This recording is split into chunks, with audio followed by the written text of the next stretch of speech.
stand on the shore of the ocean watching the tide come in.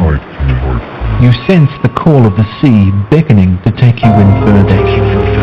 You step forward little by little, not knowing what to expect, but expecting more. You keep going as the ocean calls you to enter in to deeper waters.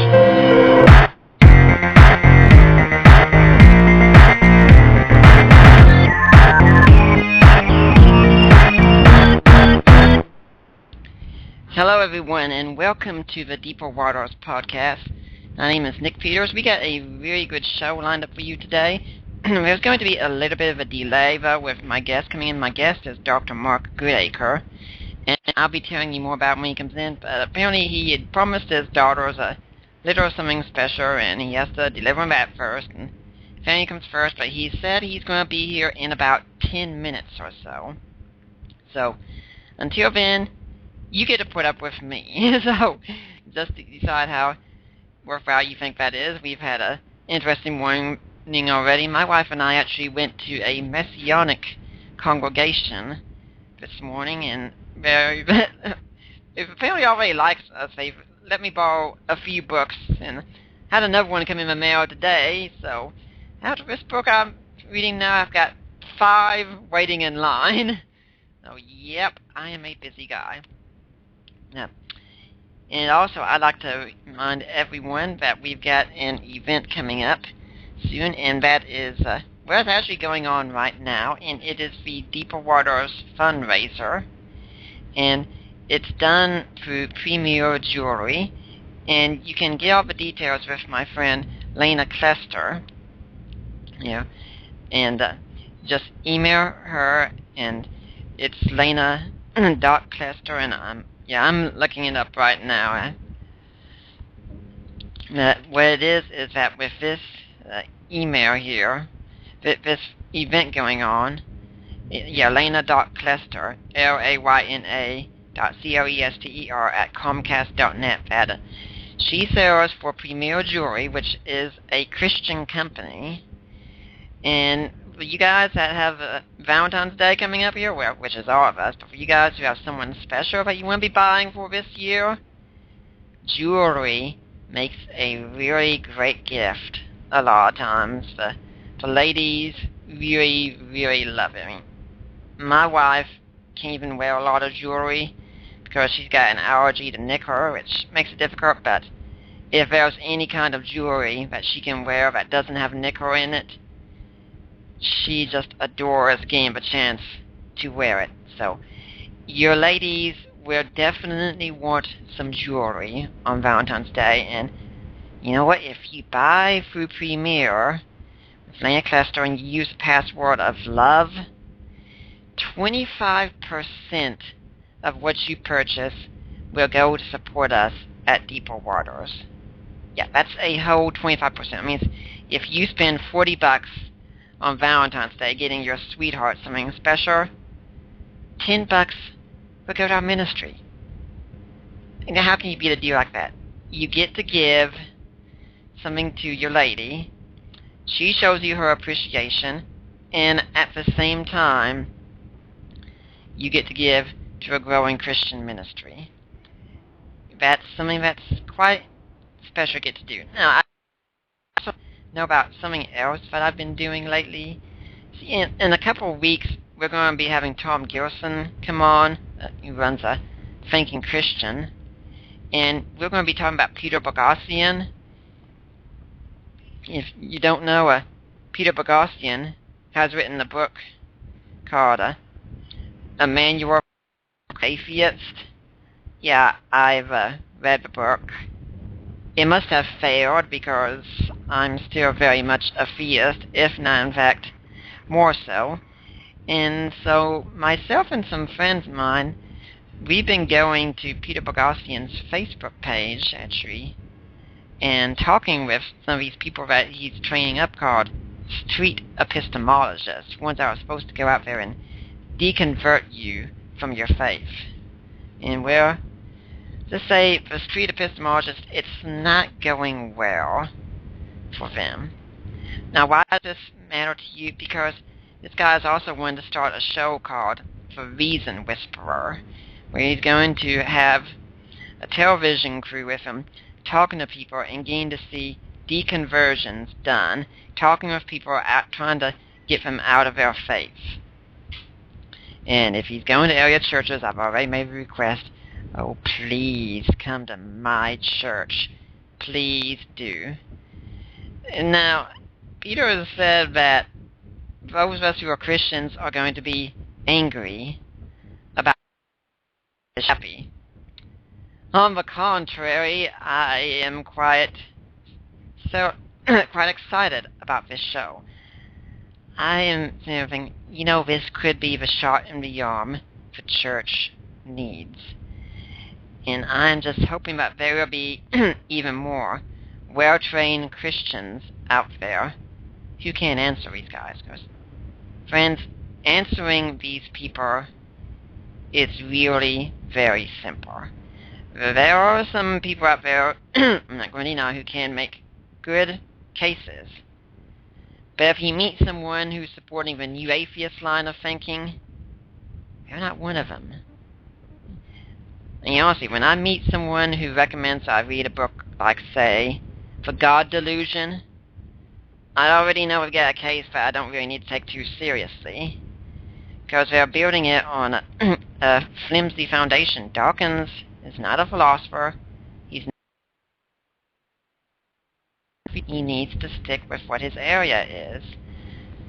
But it's this hubris I see with atheism that seems to think that we don't need to study, we don't need to read the scholarship, we just all know these things are false. We know rational people don't think this way. We know miracles don't happen, etc., etc., etc. All these things we know.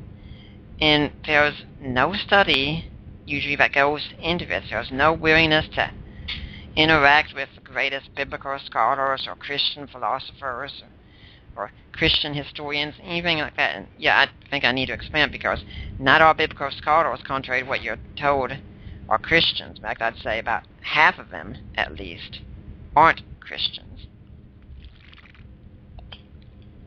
But the good one is one who's reading all sides.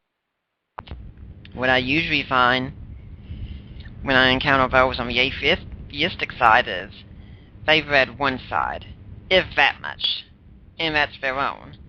If you want to hear them talk about the Bible, well, here comes Bart Ehrman out here, or Dan Barker, or John Loftus, or if you want to talk about the history, well, it's Richard Carrier. I mean, yeah, he holds the Christ myth. Yes, that's a total joke in our scholarly fields out there that study the Bible, that study history. No one takes that seriously, but hey, who cares? Go ahead and put all our eggs in a Carrier basket, because, he disagrees with Christianity, and that is all we need. Well, that's one reason also we have this show.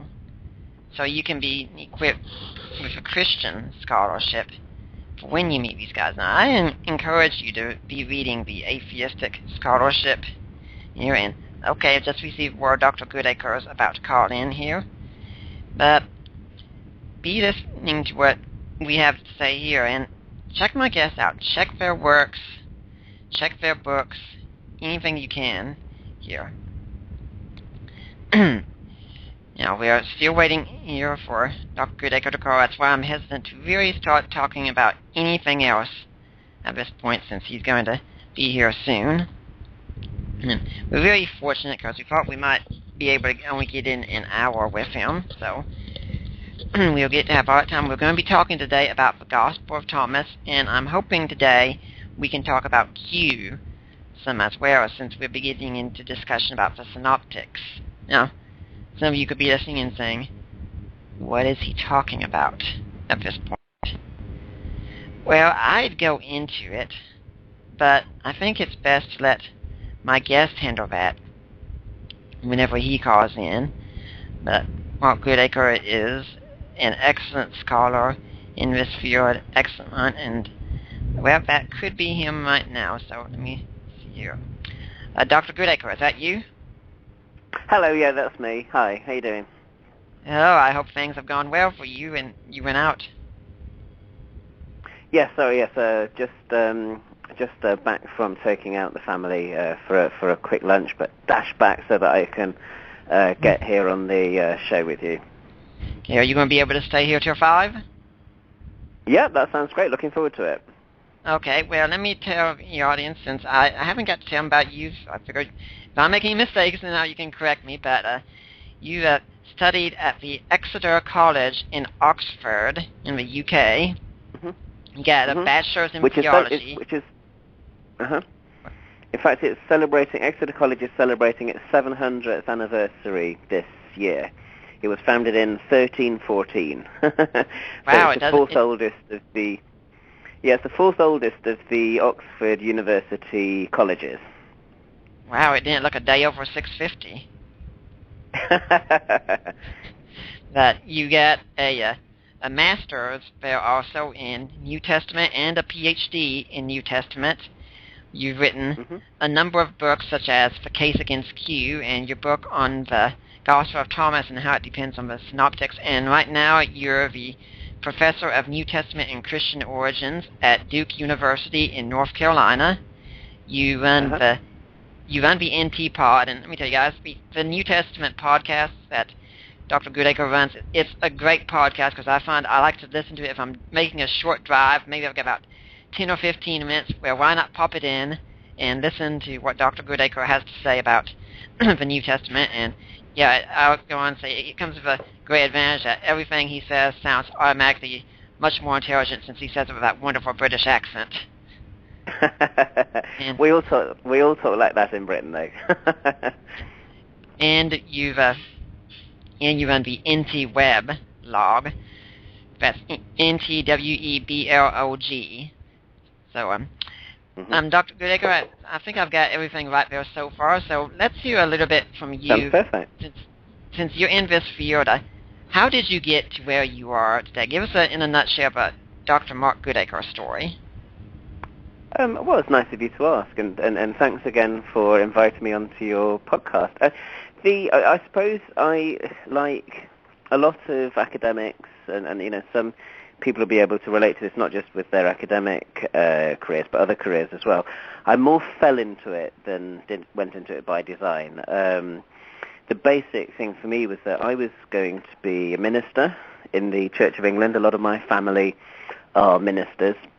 My grandfather, lots of my uncles, and so on. So that was the path I was following, and that's in order to do that, I decided to do a degree in theology, and I went to Oxford to do my degree in theology. And while I was doing that, I suppose it was a dual thing. One thing was that I fell in love with the study of theology and religion, and especially the New Testament. And at the same time as falling in love with the study of it, I began to realize that I was not called into the ministry, and that wasn't the path that I should have been following. And then, people said to me, hey, have you thought about doing research? Have you thought about doing a master's? Have you thought about doing a doctorate? And so I just kind of fell into it, really. I didn't leave, I just enjoyed studying so much, and I'm just one of those very blessed people for whom study has basically been pretty much my living since I left school.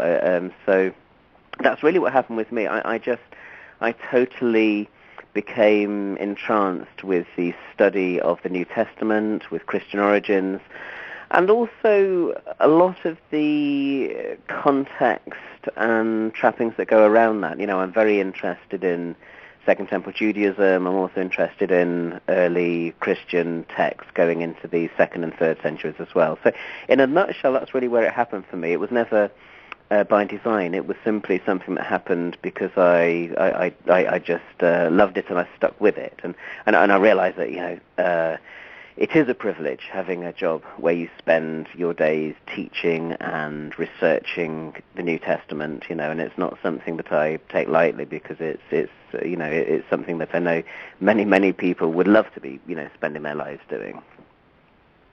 it's odd when you say macros.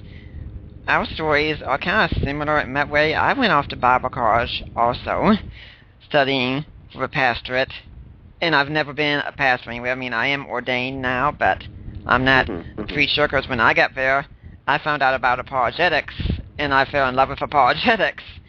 And I see. yeah, and for me, when I was reading in the school, and I'd be assigned all these books, I'd say, it's so hard getting all these books I'm assigned because they're keeping them away from all these other books that I'm already wanting to read.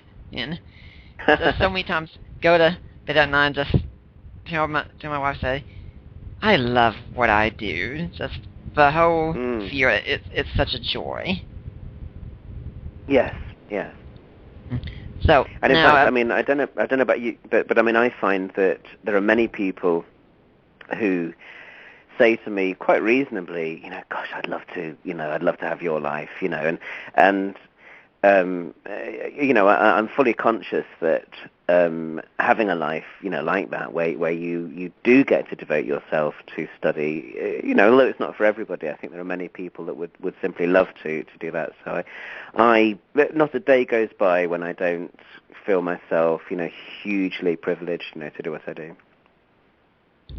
It is indeed a blessing. Think about the old hymn, there's joy in serving Jesus.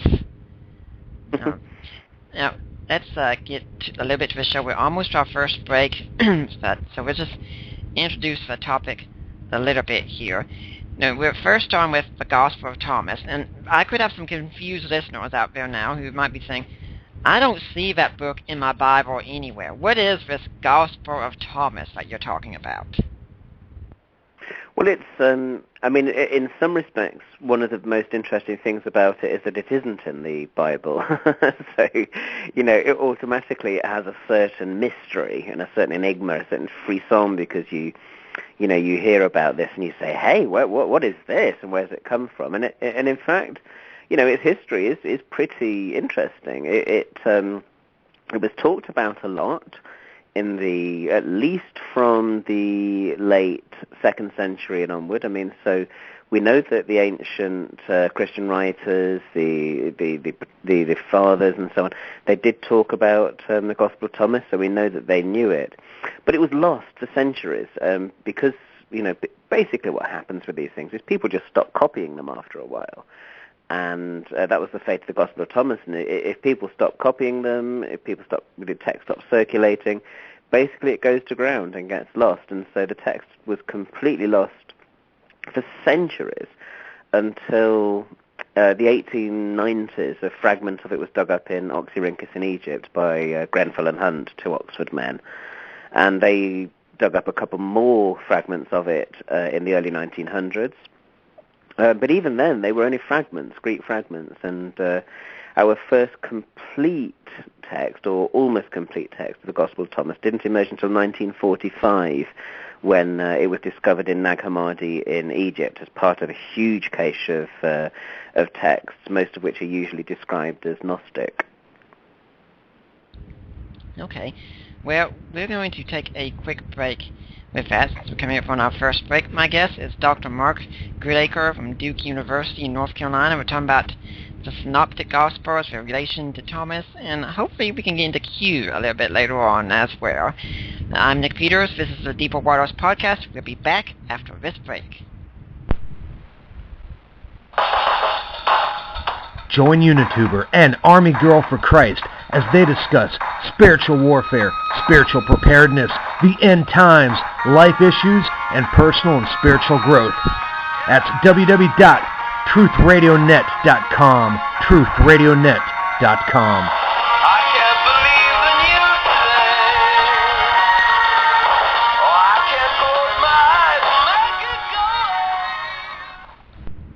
And we're back. I'm Nick Peters, the Deeper Waters Podcast. My guest is Dr. Mark Goodacre. We're talking about the relationship of Thomas to the Synoptics. Now, you were just telling us about how Thomas was found. Tell us a bit about what's in Thomas. If you open up the Gospel of Thomas, what do you find? Well, the first thing that you see is that it's basically a bunch of Jesus' sayings, just one after another after another. So most of the little pieces of the Gospel of Thomas simply say, Jesus says, Jesus says, Jesus says, Jesus says. And that's really what it is. It's a collection of Jesus' sayings. Some of them are the little aphoristic sayings that you find in the Gospels of the New Testament, like foxes have their holes, the birds of the air have their nests, but the Son of Man has nowhere to lay his head. So you get some little aphoristic sayings like that. And then you get some parables. So the parable of the sower is in there, the parable of the lost sheep, the parable of the tenants in the vineyard, the parable of the rich fool. So you have material like that. But alongside all of those sayings that are pretty much familiar to us from the New Testament, we also have at least half of the sayings in the book are completely new. They're things that we have never seen before. And to some extent, that's the most interesting thing about the Gospel of Thomas, because you have Jesus sounding rather different from the Jesus that we know from the New Testament. And some of those sayings are quite strange. I mean, there's one which says, blessed is the man who consumes a lion, and you suddenly you hear this stuff about, lions and consuming lions and this, and then you have another really terse saying, just be passers-by, and you think, what does that mean, So, and you have all sorts of interesting little sayings. You've got one or two new parables that we're not seen in the New Testament. So that's really what's going on in the Gospel of Thomas. And it tends to be all the more interesting for the things that are not there. So if you're familiar, as probably I'm guessing most listeners are, at least to some degree, with the Gospels of the New Testament, all of them have a huge passion narrative, passion and resurrection story. They become like the major thing in the text. But the thing about the Gospel of Thomas, no passion narrative. In fact, no narratives of any kind. It doesn't have any birth stories. It doesn't have any of Jesus' miracle stories. It doesn't have anything like that, and absolutely no passion narrative, no resurrection story at all. So just this bunch of sayings. So it's a very different kind of piece of work from the Gospels that most people are familiar with from the New Testament. So if you want to know about the life of Jesus, don't go to the Gospel of Thomas, right? Okay, well, right. Go ahead. Sure, carry on. No, go ahead. Well, it doesn't. I mean, if you only had the Gospel of Thomas and didn't have the Gospels of the New Testament, you wouldn't even know about things like Nazareth and Galilee, and you wouldn't know about, all sorts of things that we find out about Jesus in the New Testament. I mean, no reference to Capernaum, nothing about calling the disciples, there's no transfiguration, there's no feeding of the 5,000. I mean, seriously, so many of the things that we pick up about Jesus from the Gospels are simply not there in the Gospel of Thomas. So it's a really, really strange piece of work. And in fact, I think most people, when they first come to it, they find it really jarring, they find it really unusual. And, it's like, what is this that I'm looking at, is one of the first things people think. And a lot of times I like to tell people who always talk about the Jesus and Paul in the New Testament being sexist thing. Hey, let's go to some of these other Gospels. I want to say, have you read the last saying yet in the Gospel of Thomas? It talks about, I will enable Mary to make herself male so she can enter the kingdom of heaven like you males. Yes, it's quite remarkable, isn't it, that, yes. And in fact, given that that's the very last thing that you see, it's like saying 114 of the Gospel of Thomas, it's like, what is that doing there? Now, when I was in Bible college, I remember reading on my own the 5 Gospels, which is put out by the Jesus Seminar. So I'm sure you know where I'm going already, but tell my audience for me, what is this group called the Jesus Seminar? Well, the Jesus Seminar was formed in the 1980s, and one of the things that its founder, Robert Funk, who's now no longer with us, but one of the things that Robert Funk felt was that it was important for people to become more educated about the New Testament and to become more interested in the historical side of things. So he launched a whole group called the Jesus Seminar, and what they did is they got together and talked about what it was they thought Jesus was most likely to have said and done, and they began with Jesus' sayings. And their first major publication was a piece called The Five Gospels, the one you mentioned, and the five Gospels there are Matthew, Mark, Luke, John, and Thomas, and they kind of color-coded Matthew, Mark, Luke, John, and Thomas to illustrate where they felt the authentic Jesus sayings were and where the non-authentic sayings were. And I think one of the things that the Jesus Seminar did is that it therefore publicized the Gospel of Thomas to people who didn't know a lot about it before that, and raised the question, which I think is still key for lots of people, which is, how much historical Jesus information is there in something like the Gospel of Thomas? But to be fair, the Jesus Seminar didn't necessarily reflect mainstream scholarship, did it? Well, I think you're right. I agree with that. But I think that their aim was to try and be a little bit more mainstream than they ended up being. Part of it was that it depended on who actually turned up to the meetings and who became part of it. But yes, I think that it's fair to say that the Jesus Seminar, although it contained a lot of very fine scholars, I mean, one person in particular, John Dominic Crossan, whatever you think of his views, and I actually disagree with him on a great deal, but whatever you think about his views, he is a fine scholar and he's a stimulating scholar. So I wouldn't want to disparage the quality of the scholarship, but yes, I think you're right in saying that in the end they didn't represent consensus views, and they certainly didn't incorporate much in the way of anybody from more conservative or from more evangelical circles, definitely. Yeah, I think I remember even Craig Evans in one of his books, Fabricating Jesus, said there wasn't anyone from, say, any of the European schools, for instance. Yes, that's right, yeah. It's a very much, I think it's largely USA and Canada, and it tends not to be, I mean, my colleague here at Duke, Richard Hayes, who's now the Dean of the Divinity School at Duke, I mean, he wrote a piece that was critical of the Jesus Seminar, but one of the things that he pointed out is that it wasn't just that the seminar tended to have a particular kind of profile for the scholars, but also it didn't have anybody who was representatives of a lot of the major universities, a lot of the major schools in the US. So, there's no one from Duke or Yale or Princeton or Emory or where else can we throw in? Brown, and a lot of people that were involved with the Jesus Seminar felt that was a kind of an elitist thing to say, but I think the point Hayes was trying to make is that it wasn't as mainstream a project as lots of people like to, make out that it was, Yeah, I'm glad you mentioned John Dominic Crossan, because I was going to bring him up as well. He's said that if I'm correct, he said that he dates the Gospel of Thomas to about 75 A.D.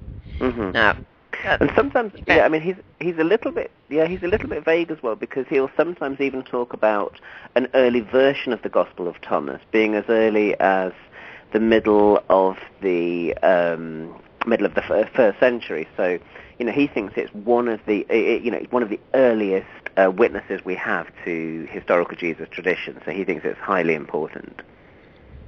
But how many scholars have come along and said, yeah, we think we can date Thomas to that time period as well. We think we can date it to about 75 A.D. I mean, I would say that's a minority view. Yeah, it's a minority view, because even some people that regard the Gospel of Thomas as having lots of material in it that's kind of original or early, they would still not date the document itself as early as the first century. I mean, I'd take someone like Stephen Patterson, who has written one of the best books on the Gospel of Thomas, but nevertheless disagrees. I disagree with him, but I still think his work is excellent. And one of the things that he says in his book is that he thinks that the Gospel of Thomas probably dates from the early 2nd century, but he feels that it features lots of independent Jesus traditional material in there. When do you date the Gospel of Thomas? I date it in about 140. I think that the best bet is that it's written well into the 2nd century. There are several reasons for thinking this. One of the clearest reasons is that I think that the Gospel itself shows knowledge of the New Testament Gospels, specifically Matthew and Luke.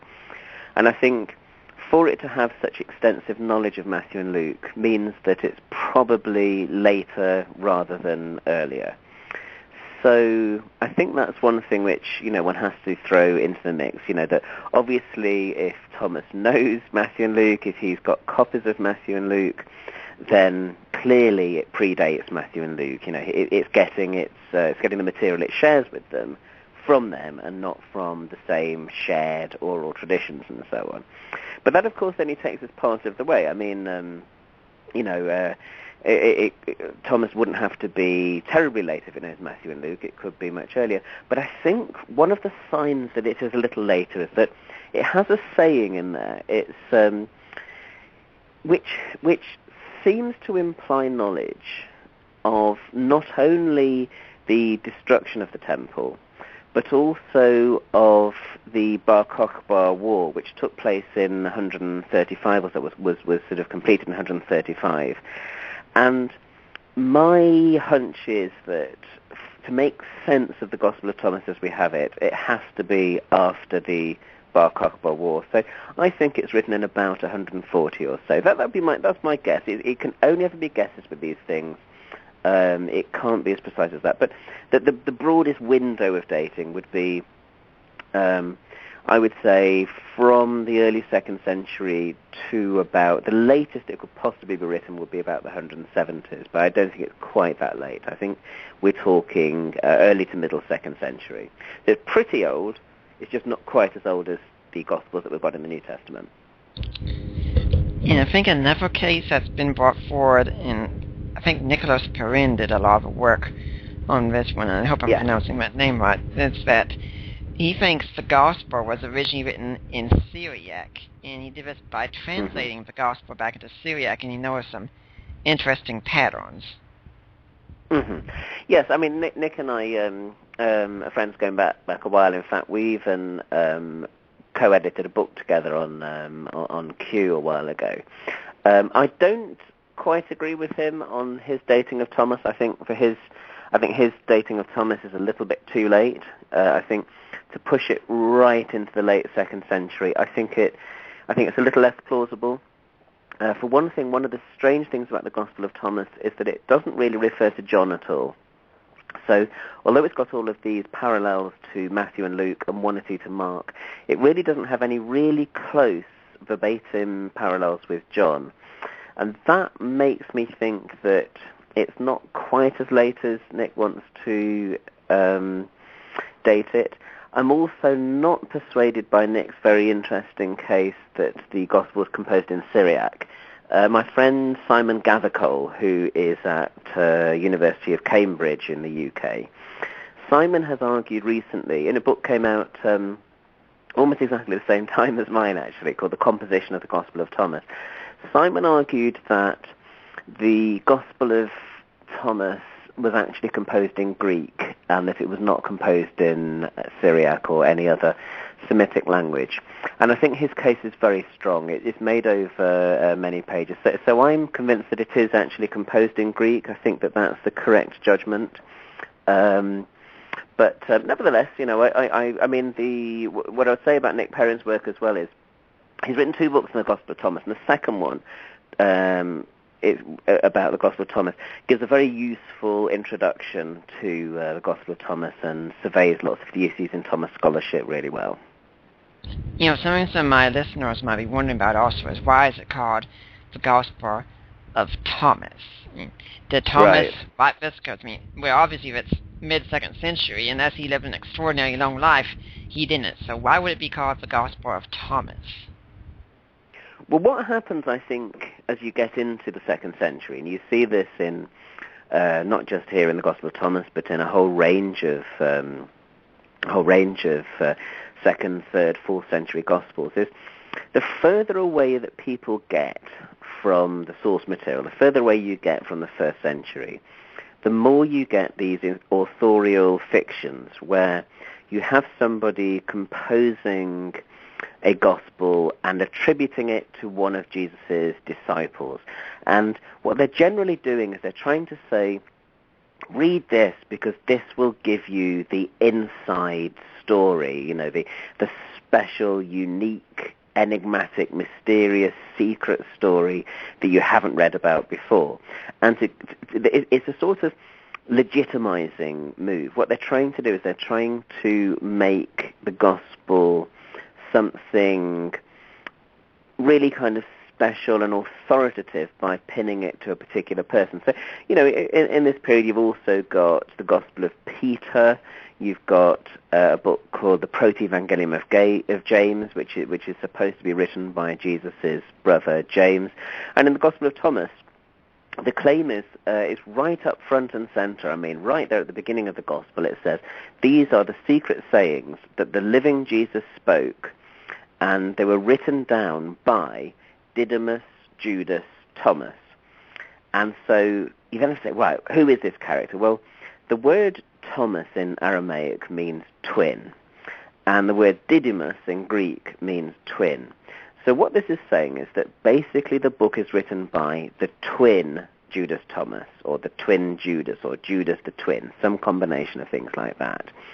And the claim seems to be that this person, the twin, is closer to Jesus than anybody else, and therefore has a unique opportunity to witness to the historical Jesus and to say something special about the historical Jesus, about the Jesus of, you know, the first century. So that's really what's going on, and it's, of course it's fictional. I mean, nobody seriously thinks that Judas Thomas was actually writing this piece. It's a fiction that's created by somebody to lend these sayings a special kind of authority.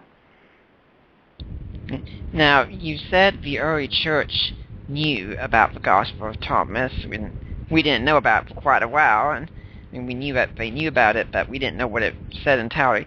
What did the early church think about the Gospel of Thomas? Well, it's an interesting one. I mean, the church father Origen in the 3rd century seems to be pretty negative about the Gospel of Thomas. I mean, he thinks, Origen does, that the Gospel is written by a heretic, and that it's what we're not getting, you know, pure Jesus tradition there. And that seems to be a fairly standard view amongst early church fathers. I mean, Hippolytus also very negative about the Gospel of Thomas, and says that it's used by a group of Gnostics called the Narcenes, and he's very negative about it as well. So that's the basic gist of the way that those characters responded to the Gospel of Thomas. Now, of course, there must have been people at the same time that rather liked the Gospel of Thomas, otherwise they wouldn't have been copying it, and it wouldn't have been the case that the church fathers were so interested in it. I mean, if nobody was talking about it, then they wouldn't have been going to such lengths to tell everybody that it was heretical. And it does seem to have been reasonably popular. I mean, in Oxyrhynchus in Egypt, as I mentioned not long ago, I mean, they found 3 Greek fragments that date from as early as the late 2nd century up into the middle of the 3rd century. And that does suggest that the text was pretty popular. And these 3 fragments are fragments from 3 different copies. They're written by different hands on different kinds of papyrus. So these are different copies of the text. So clearly there are some people that really like this text. But who these people are is difficult to know, because, of course, we have many more works of the Orthodox Christians that survive than we have of works like the Gospel of Thomas, which were regarded by the Orthodox with suspicion. So it's a fascinating world to dip into, because it's a world where you've got a lot of disagreement about which texts are authoritative and which ones aren't, you know. Well, we're going to take a quick break at this point. I'm Nick Peters of Deeper Waters Podcast. My guest is Dr. Mark Goodacre of Duke University, the Professor of New Testament and Christian Origins. We'll be back after this break. It's here, the official Rock Radio mobile app. Listen to your favorite Rock Radio programs on your iPhone, iPad, iPod, Kindle Fire, Android smartphones, and tablets. The best thing is, it's absolutely free. Download it now from the iTunes or Google Play App Store, or get a link at our website, cyiworldwide.com. Rock Radio, Christian radio that doesn't suck. And we're here back with Dr. Mark Goodacre. And I'd like to remind you, if you want to call in and ask a question about the Gospel of Thomas, our call-in number is 714-242-5180. Now, the Jesus Seminar did include Thomas in their canon, as it were. Mm-hmm. So what do you think? Has the church made a mistake with the canon? Should we have included Thomas in it? No, I don't think so. I mean, it's a great question, and if I may, I'll answer it in a couple of different ways.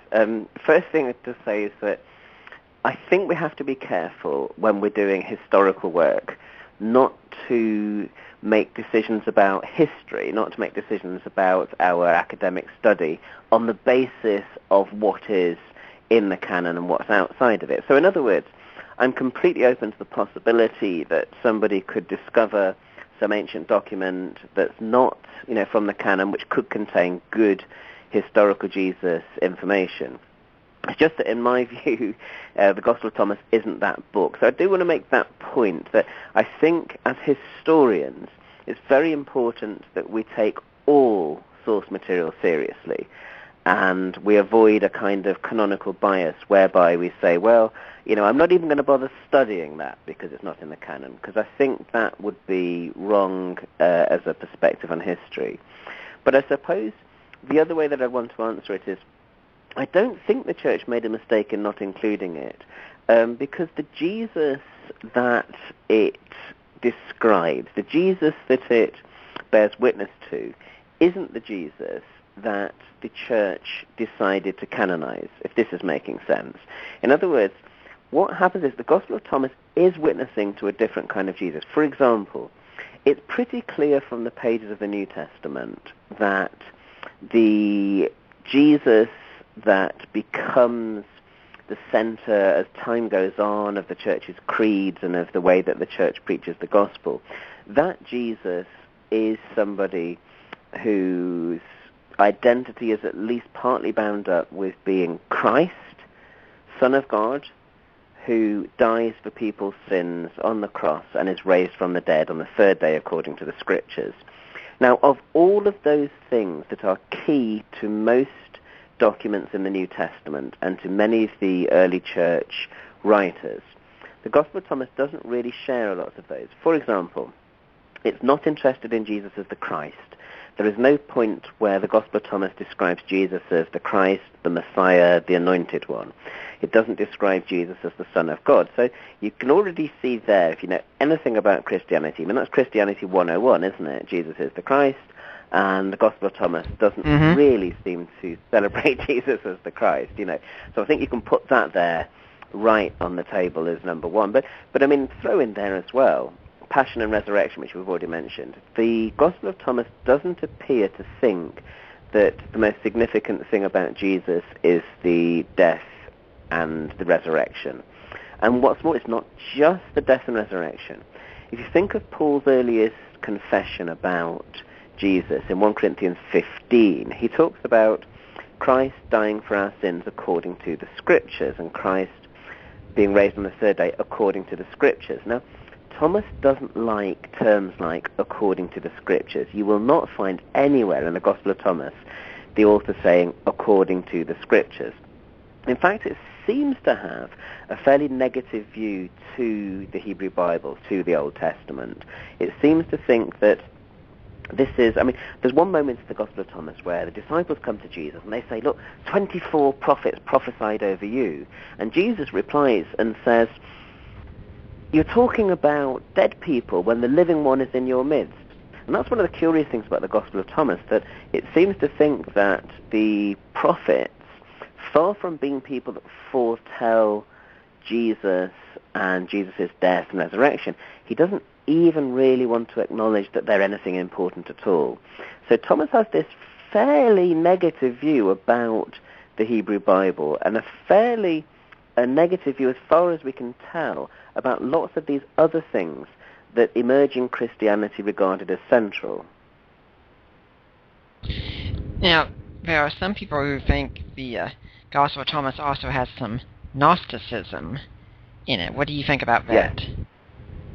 Well, one of the things that is very difficult about the Gospel of Thomas is that there are certain things in there that sound rather Gnostic. I mean, right early on in Gospel of Thomas 3, the Thursday, he already is talking about the importance of knowledge, and the term gnosis is simply the Greek word for knowledge, and so one way of defining Gnostics is to say, well, are these people who exalted knowledge at all, and does Thomas share this exaltation of knowledge?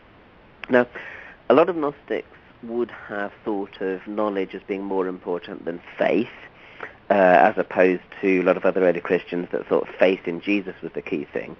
And if you look at the Gospel of Thomas, generally it seems to be more interested in gnosis, in knowledge, than it is in faith. So in that respect, it does resemble other early Gnostic texts. But if you're picking up a little bit of caution in my voice in accepting that Thomas is Gnostic, that's because Thomas doesn't look like most full-on Gnostic texts. For example, it doesn't really have the big kind of Gnostic cosmology that you see in a fully-fledged Gnostic text like the Apocryphon of John. For example, it doesn't really even talk about the great creator figure. It doesn't talk about the demiurge. It doesn't talk about any of the kind of big cosmic sort of speculations that drove lots of Gnostic texts. So it's a really curious one to pigeonhole, and that's one of the reasons I think people are so fascinated with Thomas, because it looks a little bit Gnostic in some respects, but then it really doesn't have that full-on, really kind of carefully worked out Gnostic cosmology going on. So I don't think I would call it a Gnostic text myself, though I would say that it's a text that clearly a lot of Gnostics rather liked, if that makes sense. It's a text that some people liked. And I mentioned earlier on that our only complete copy of the Gospel of Thomas, which was found in 1945 and is available in Coptic. I mentioned that is our only complete text. And the thing about that is that does appear in a codex alongside other very clearly Gnostic texts. For example, the very next text in Codex 2 where it appears is the Gospel of Philip. And the Gospel of Philip is clearly and explicitly Gnostic. It's what's known as a kind of Valentinian Gnostic text. So Thomas is fascinating in that respect. It's almost like a halfway house between the Synoptic Gospels, the Gospels of the New Testament, and the Gnostic texts like the Gospel of Philip or like the Apocryphon of John. And just to be sure, we should be clear what we're talking about. For the listeners who might not know, what exactly are we talking about when we say Gnostic over and over? Well, it's a tough one. I mean, the term Gnostic essentially means means people who are interested in knowledge. The Greek word for knowledge is gnosis, and gnostikoi in Greek are like knowledge ones. It would be as if these days we were talking about, the knowledge people really interested in knowledge. And that at its most basic level is what a Gnostic is. It's someone who stresses knowledge about mysteries that help them to commune with the inner self, or with with getting to grips with how the universe really is. And the reason why this is a complicated question, and I'm afraid it's one of those frustrating things about Gnosticism that, one can't do a really straight answer, but the reason why it's complicated is that you do have Gnostic texts, like the Apocryphon of John, which talk about a fully fledged different cosmology from the kind of cosmology you have in the New Testament.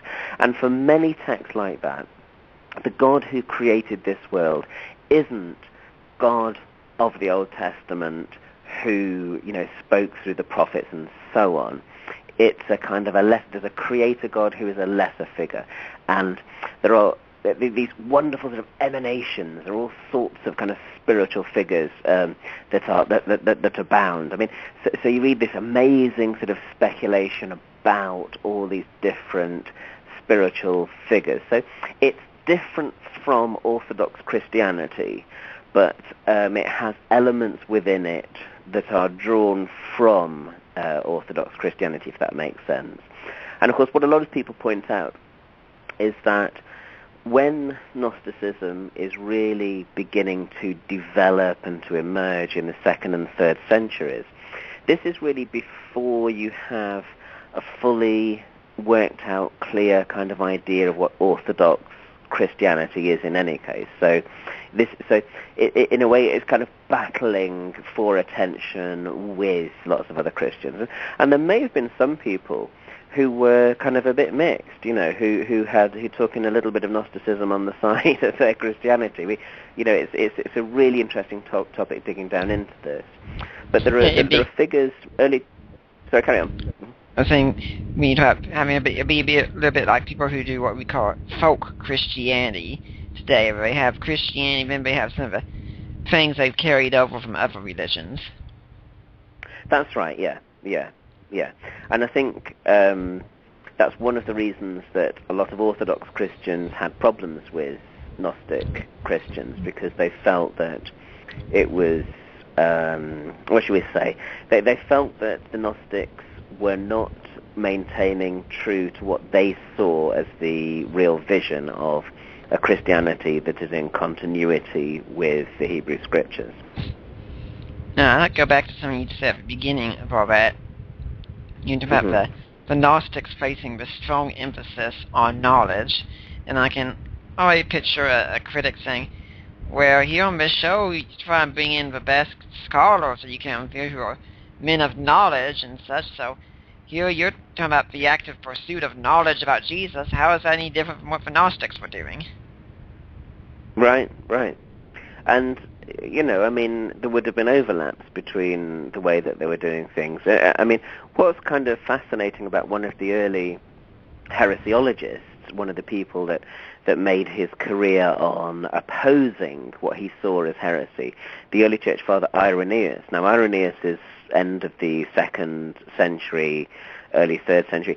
Irenaeus, when he writes his big treatise against the Gnostics, talks about writing against those who talk about knowledge, and then he says falsely so called. In other words, he doesn't like the idea that the Gnostics are praising their attempts to get hold of knowledge, because as far as Irenaeus is concerned, true knowledge comes through the knowledge of Jesus Christ, as Son of God, who's fulfilled in the Scriptures. So he says, of course knowledge is good, but we want the right kind of knowledge, right? So you have that, that battle going on for what is the true knowledge, and the Gnostics have one view on that, and the Orthodox, like Irenaeus, have another view on that.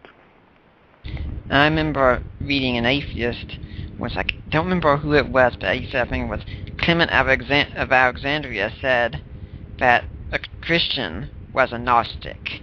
And so I went and I looked this text up immediately in Clement's writings, and what it is that Clement is in fact making fun of the Gnostics. When I gather, and you say, you think you have knowledge. No, Christians are the true Gnostics because they're the ones who truly have the knowledge of who God is, and the Gnostic movement doesn't have that knowledge. That's right, exactly.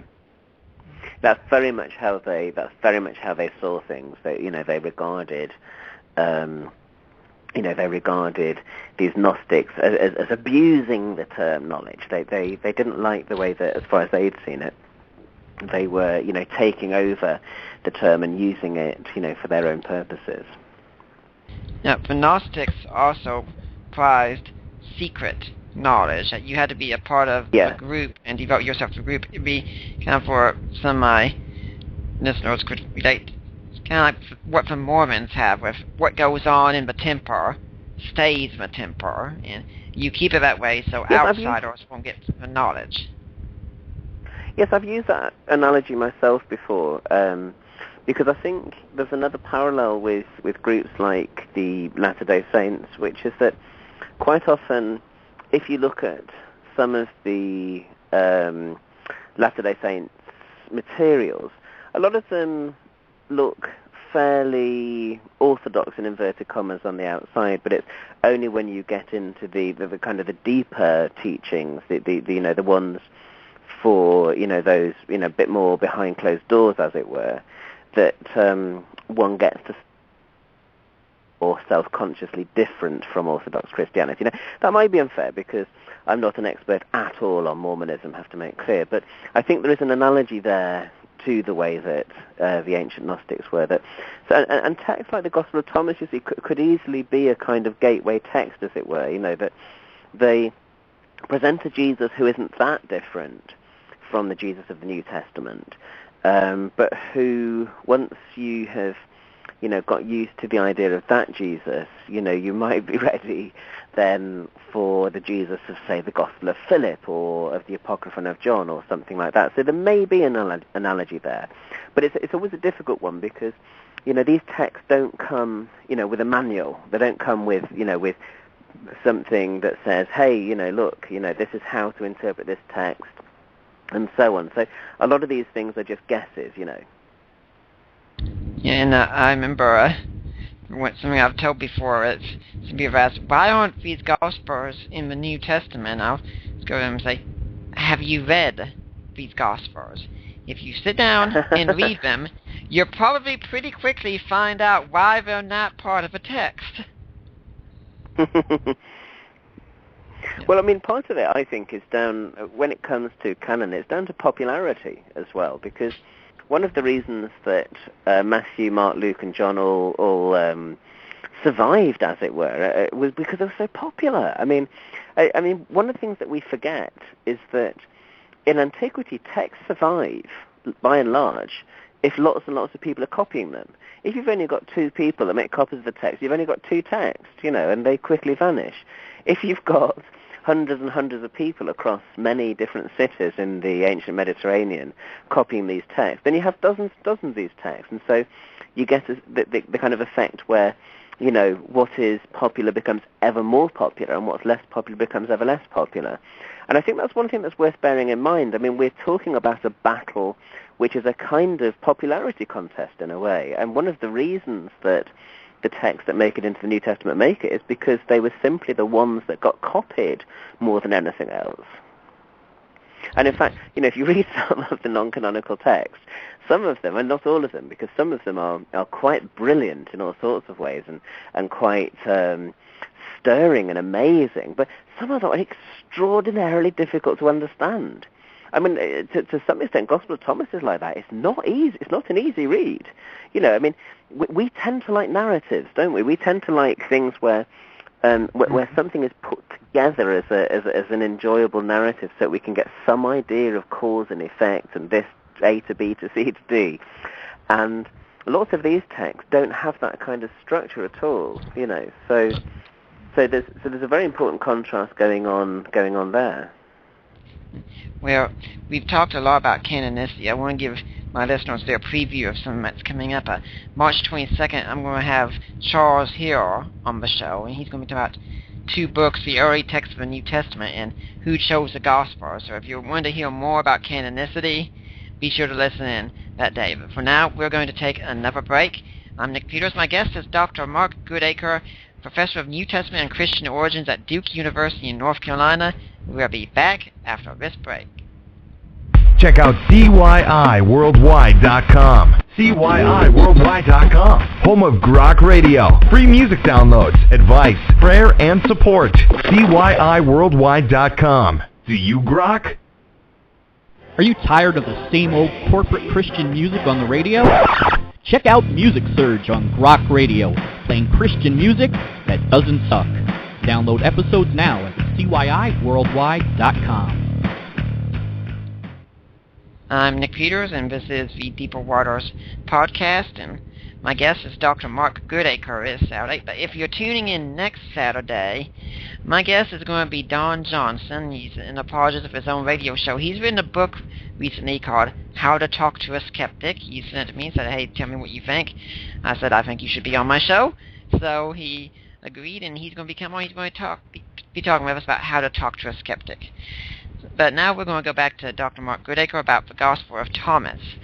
Now, let's get to your case here that the Gospel of Thomas is dependent on the synoptics. Now, first off, let's be clear. What do you mean by the synoptics? The synoptic Gospels are Matthew, Mark, and Luke, and they are synoptic because the word synoptic just means you can look at them together. Syn is together, optic is to see, so it means you can look at them together. And when you look at Matthew, Mark, and Luke together in what's called a synopsis of the Gospels, you can see that they follow largely the same order. Lots of material has exactly the same wording.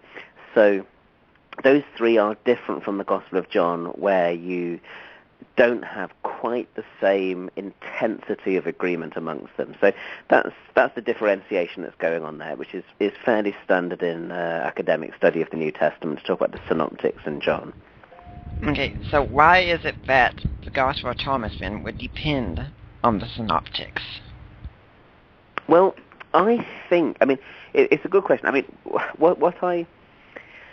Where I build my case from is to ask the most basic question of all first, the same one that I'd ask if I'd got two students with very similar pieces of work, and I would say, okay, how similar are they? Are they similar enough to suggest that one is copying from the other? And that's really where I begin my study on the Gospel of Thomas, and I say, okay, how similar are they? Because if you've got broadly parallel material, but the wording is massively different, then you could easily say, hey, they just knew the same traditions. They're just independent reports of the same sayings. But the thing is, the Gospel of Thomas isn't like that. The Gospel of Thomas has material that is so close at points to the text of Matthew, Mark, and Luke as to make it really, really likely, I think, that Thomas actually has a direct link with the synoptics. I then ask the subsequent question, which direction does it go in? Because, of course, theoretically, it could be that Matthew, Mark, and Luke know Thomas. It could be that way around. And so I do a subsequent thing where I show, no, in fact, Thomas is the secondary gospel to the others. Thomas actually knows the synoptic gospels because of certain features that it carries over from the synoptics. But that's the first and most important thing. You just have to make sure that the texts are similar enough to make the case. Are there enough agreements that make it likely that what we're dealing with is a direct link rather than an independent link of the kind that you would only find through links in oral tradition. And using one of the synoptics wouldn't be a problem because many scholars think Matthew and Luke used Mark, for instance, and since Luke says he talked to many eyewitnesses, some of them were written, we can assume, sure, he used some written sources. So using the synoptics isn't the problem. No, okay. That's right. But you've said there are indications, though, that it's the synoptics that are prior and Thomas comes later, rather than the other way around. What are these signs that you see? There's a whole bunch of them. One of them is that occasionally you'll get a term that is very particular to one gospel, that's almost like a kind of fingerprint of that particular gospel that then turns up in the Gospel of Thomas. And I call these diagnostic shards, using an analogy from archaeology. Because archaeologists, they'll often be digging up all sorts of things and little fragments of pots and all the rest of it. But then what happens is, as they're digging up all of their pots and seeing the different things, there's only certain bits that will actually help you to diagnose the date of the piece. And that piece will be a diagnostic shard, the piece that helps you to date the entire pot. And it's a bit like that with parallels between Thomas and the Synoptic Gospels. There are certain elements in the parallels which help you to diagnose that Thomas is familiar with the Synoptics. So one of the obvious examples is there's a saying of Jesus where he says, a prophet is not welcome except in his own prophet, is not without honor except in his own his own country. You see. Now, when Luke recreates that saying, when Luke writes that saying, he uses a particular Greek word, dektos, which is the word meaning accepted or something like that. So a prophet is not without this word accepted right there in the way that he reconstructs that saying. And then when you find the same saying in the Gospel of Thomas, it uses exactly the same word. So it's just like a little bit of a fingerprint there.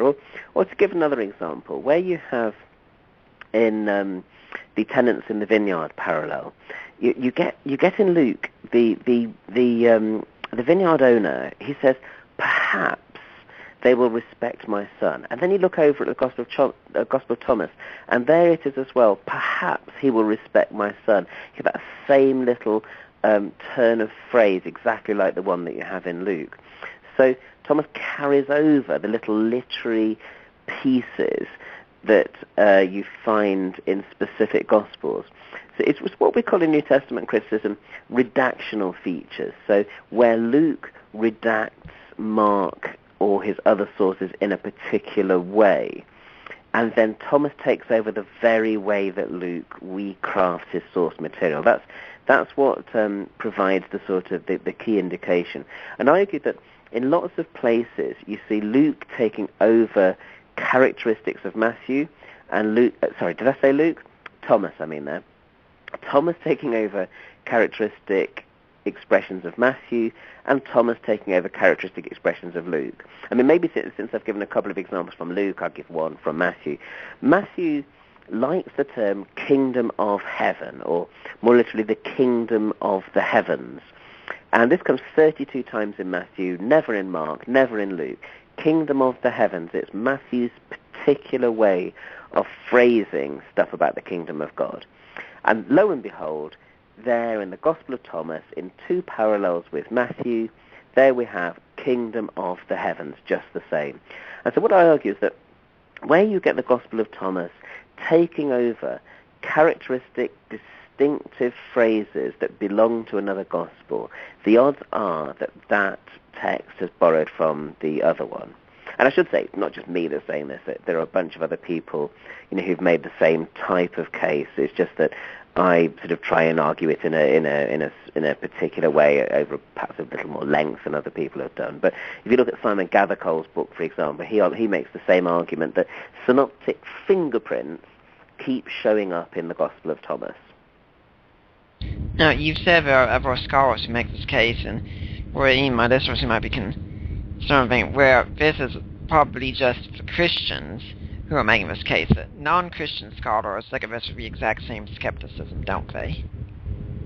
Yeah, that's right. I mean, it's one of those things where the people who are in favor of Thomas's independence of the synoptics and Thomas's familiarity with the synoptics, they're from across the spectrum. So they will involve people of different faith commitments and none. Yeah, in fact, Bart Ehrman, for instance, who certainly is no friend of Orthodox Christianity, has said that if you want to know about the historical Jesus, the first place you have to start with is the four canonical Gospels that we have. That's right, yeah. He doesn't feel that the Gospel of Thomas is a very useful source at all for historical Jesus work. That's right, yeah. Yeah, I mean, I haven't fully persuaded him yet, I don't think, about Thomas's familiarity with the Synoptic Gospels, but we can always live in hope. Now, when you talk about the Gospel of Thomas, now, could it contain some authentic information, even aside from the ones that's copied from the Synoptics, that actually does go back to the historical Jesus? Do you think that's possible? It's certainly possible, and lots of people have argued that this is the case. I must admit, I've not actually found anything in the sayings that are unique to Thomas where I think, oh yes, I bet that's a bit of original historical Jesus material that's found its way into Thomas there. So I am a bit of a skeptic on that front. I don't think that Thomas is full of Jesus material that hadn't found its way into the canonical text. So I'm a little bit skeptical of the view that it's a good source for historical Jesus information. I think that what Thomas is really useful for is telling us about second century Christian movements, the way that the gospel tradition was developing. I think it's less helpful in the quest for getting Jesus sayings material. And I say that I'm not especially pleased with that, because obviously as a historian I'd love to find more of Jesus' sayings. Sometimes people will say to me, why is it that you're so keen to not to find to try and disprove that Jesus says stuff. It's not the case at all. I would love to find more stuff. Someone presents me tomorrow Jesus' diaries written in the year 30, I'd be absolutely delighted. I think any ancient historian would be bonkers if they didn't hope to find more interesting material. I mean, we would love to know more about Jesus and what's more about lots of other characters in early Christianity. It's just that I don't think the Gospel of Thomas is the place to go for that material. Yeah, I have to say, when you were talking about finding lost sayings of Jesus, I thought back immediately to one of your podcasts about how the teeth will be provided. Yes, that's a great story. I'm not sure how many of your viewers your listeners would be familiar with that, but yes, that's a lovely piece, and it's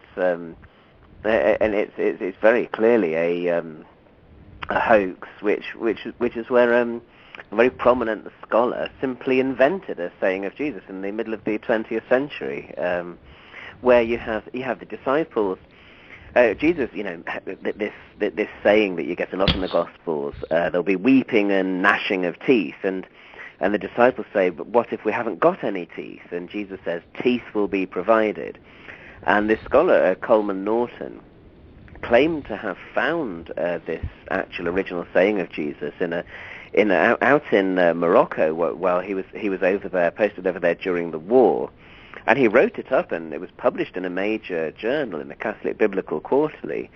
And it's almost certainly a hoax. He just made it up. And one of the reasons that we know it was a hoax is that people actually heard him telling that joke several years before he'd published this alleged discovery, And in fact, you can actually find versions of that joke that go right back to the late 19th century. So yes, we all love the idea of new Jesus sayings, or lost gospels, or fresh fragments turning up, and that's why I think it's always it should be the first instinct of the scholar to be skeptical of any new finding or anything like that, because otherwise, we can get drawn into something that, is less than authentic. Anyone wanting further information on that, Dr. Goodacre does have a great show on it on the NT Pod. You'll find there's a lot of humorous moments in such a folds into the NT Pod. Definitely makes it a very enjoyable podcast to listen to. And now you also know what scholars do to have some fun. They just make up a lot of hoaxes, apparently. Right. When you've said though that we probably won't find much going back to historical Jesus aside from what we know of from the synoptics, but there is still value in studying the Gospel of Thomas for historical Jesus studies, isn't there? Mm-hmm. Well, kind of. I mean, I'm probably I'm not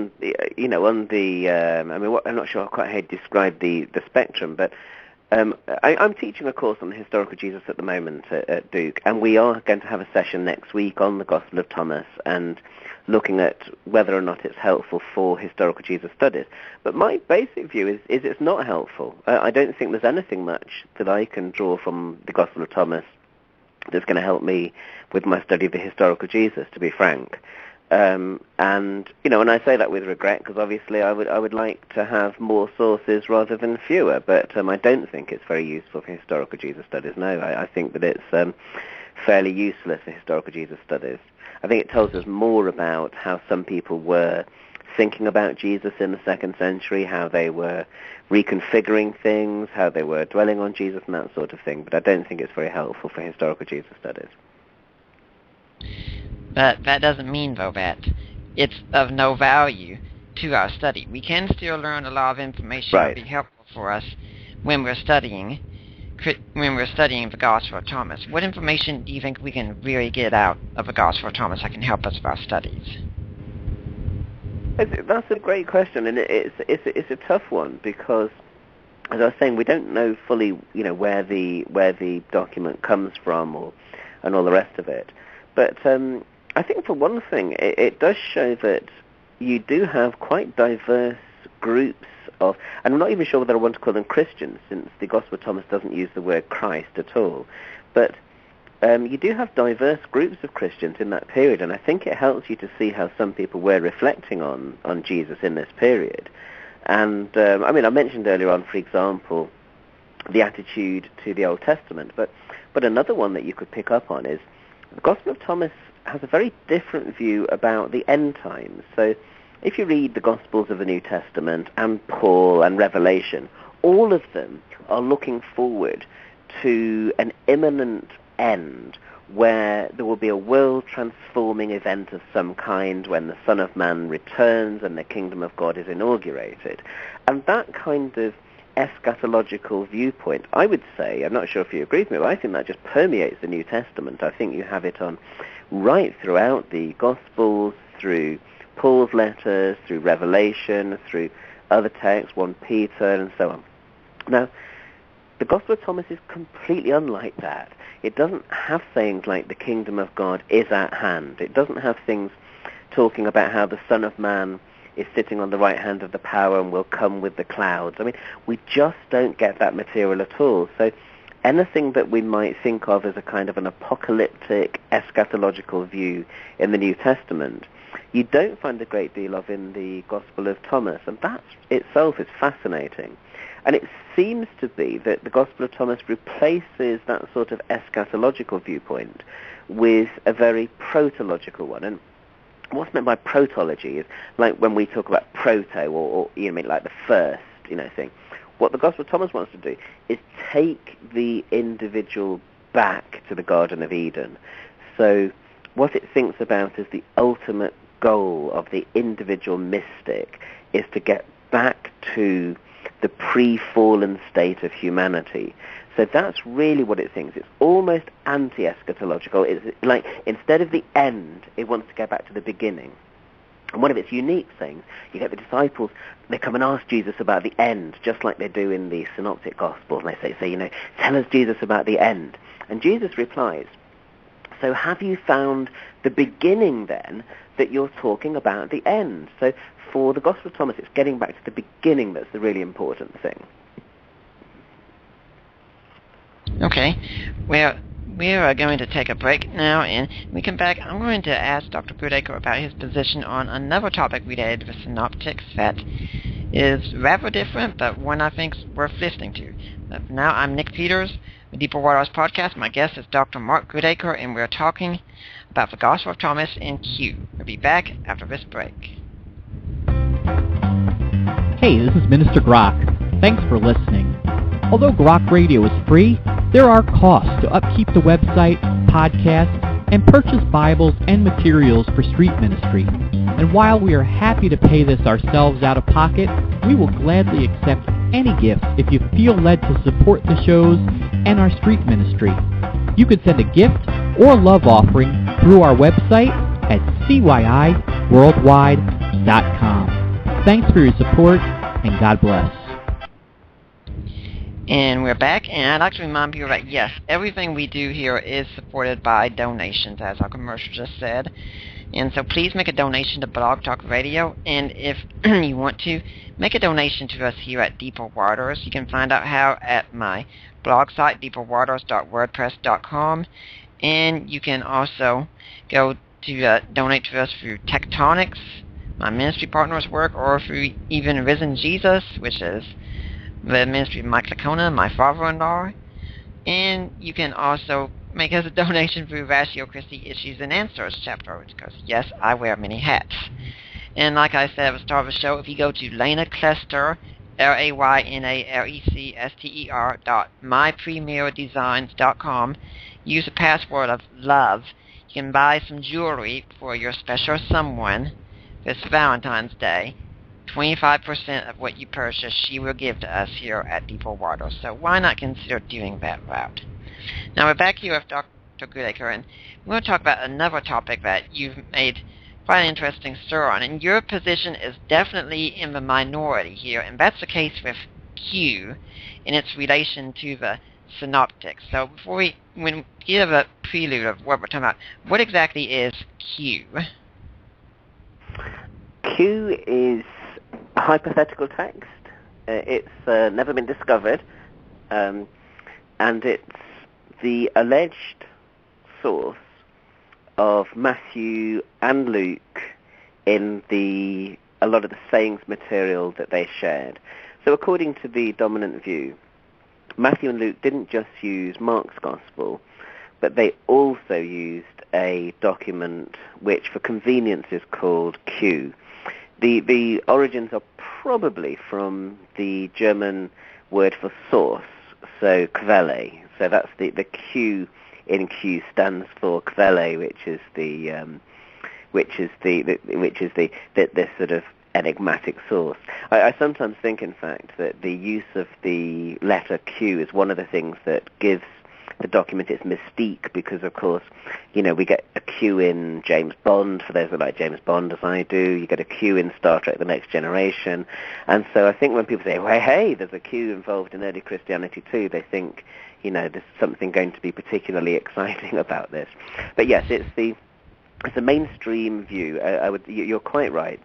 The consensus of scholarship now, for at least a century, probably more, is that Matthew and Luke are using this text, which has long since disappeared, which for convenience is called Q. And it's one of those things, if we did find it, it would be hugely interesting, because it would mean that, we had rediscovered a gospel, a Christian source that dates right back to the first century, that's all about Jesus. And, wouldn't that be a great discovery?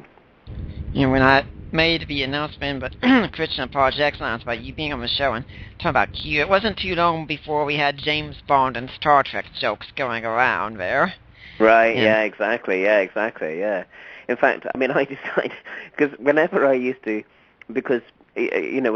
talk about Q, people would start, going on about this. And so I thought, when I write one of my books on it, I thought I'm actually going to bring that into the discussion. So I actually begin my chapter in Q by asking whether or not this Q is going to turn out to be like the Q in James Bond, helping us out of difficult problems, with fine little kind of gadgets. And, Q actually does behave a bit like the Q in James Bond, and that it does help gospel scholars, out of difficult corners that they've got themselves into, rather like Q in James Bond helps James Bond out of difficult corners that he's found himself in. Yeah, but there's one scholar, I think it's either John Meyer or Paul Meyer, and I'm sure you know which one it is, but I think he said that he wishes all New Testament scholars would put this message on the mirror and read it every day when they get it. But Q is a hypothetical document whose exact contents cannot be known. Well, but do you know what, though? I kind of like the fact that he says that, because I think it's a sobering reminder. But in another way, I think it's been quite damaging, because I think that the more mysterious you make Q, the more unseen, the more strange, the more distant it is, the less easy it is to get your hands on it. And I think the less easy it is to get your hands on it, the less easy it is to argue against its existence. And I actually think that those scholars who have attempted to say, hey, let's actually just try and describe the contents of this piece, let's actually try and look at what the text may have contained, it makes the job of people like me who think that Q didn't exist a lot easier, actually. So I know what Maya is trying to do with that, and I do agree with him, and I think that there's something in what he's saying there. But at the same time, I think that it can also be an excuse, that can, for not thinking. And I've met people when I say, let's have a little discussion about gospel origins. Let's sort of, ask, could it be that there was a Q or not? And one of the things that I sometimes find is that people will use that kind of mysteriousness of Q as an excuse to avoid thinking about the topic in any kind of detail. So actually, I've got mixed feelings about that. Well, one thing we should also keep in mind is that when we talk about the consensus being this isn't just liberal scholars and such. A lot of conservative Christian scholars do believe in the existence of Q. Absolutely, and in fact, I argue that one of the reasons for Q's great appeal is that it's loved right across the spectrum by liberal scholars who want to use it as a kind of non-canonical source that's actually found its way somehow into the canon, almost like smuggled in like Trojan's horse, And then you've got conservative scholars, who like Q because it gives you a really early witness to the historical Jesus. So, a lot of you think of somebody like Ben Witherington III or Craig Evans or Craig Blomberg. All of these characters are big fans of Q, and you might argue that it's because Q anchors lots of the gospel material that we have in the first century. But it's not true across the board. I mean, someone like Tom Wright, who is one of my teachers in Oxford, he is very skeptical about the existence of Q. So it's not universally the case that if you are a conservative scholar, if you're an evangelical scholar, that you'll like Q. It tends to be a little bit mixed, but yes, you're absolutely right. A lot of conservative scholars are big fans of Q, and many liberal scholars are big fans of Q too, yeah. Yeah, I'd like to remind you that we have had Witherington and Blomberg both on the show, and Blomberg is going to be back on April 26th, and we've got Craig Evans coming up on March 1st. So, now, when we're talking about Craig and I have... Go ahead. I was going to say, Craig and I have actually both written articles for a book that's coming out later this year, which is called The Origins of the Gospels, 4 Views, and Craig Evans has done the chapter on Q. I've done the chapter on the case against Q, and then in the book we both react to one another's positions on it. So that's something for people to look out for later in the year. Okay. Now, when you go about explaining why you hold the position that you hold, you usually state that when we talk about the synoptic problem, I think you say we're not even teaching the problem right. Is that true? Right, yeah, absolutely. And I think a lot of people really don't understand the synoptic problem, which is a shame because it's incredibly straightforward. And also, it's one of the really fun things about New Testament study. I mean, one of the things I do with my first-year students is, well, not just the first-year students, but anybody that's taking Intro New Testament, is I get them doing a bit of colouring. I mean, they all think that I'm joking when I say, I hope you're going to bring your colouring pencils with you to the next lecture. But I mean it, and what we do is we print out pieces of gospel synopsis, like we were talking about earlier on, where you put Matthew, Mark, and Luke in parallel columns, and then you colour them in accordance with their agreements and disagreements. It's enormously good fun, and it helps you to see just how similar Matthew, Mark, and Luke are at some points, and also just how different they are at some points. So it's a really interesting experiment. So yes, you have to get some idea in order to understand this whole business about Q and so on. First of all, what the synoptic problem is and how it actually works. Yes, absolutely.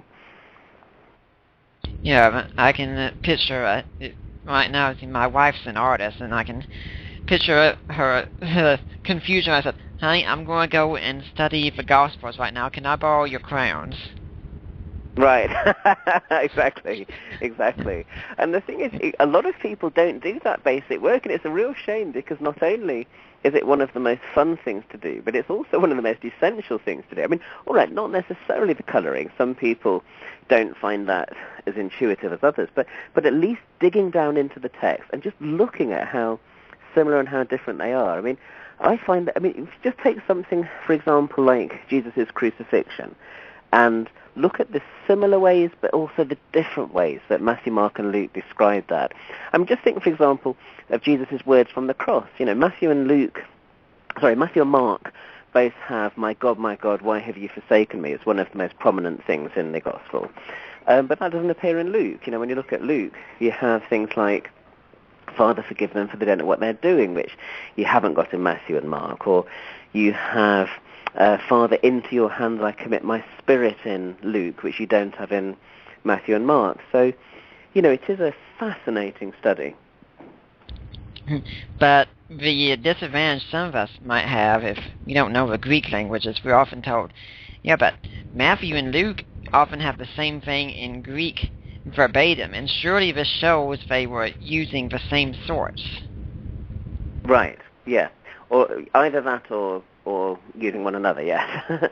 and I mean, thereby hangs the tale. I mean, the agreements between all three, Matthew, Mark, and Luke, in some of the material, and the agreements between Matthew and Luke alone in others of the material, are two of the most fascinating phenomena in synoptic study. And they do demand an explanation, because you have to say, well, why is it that they are so similar on some occasions, and some kind of copying has been taking place of some sort?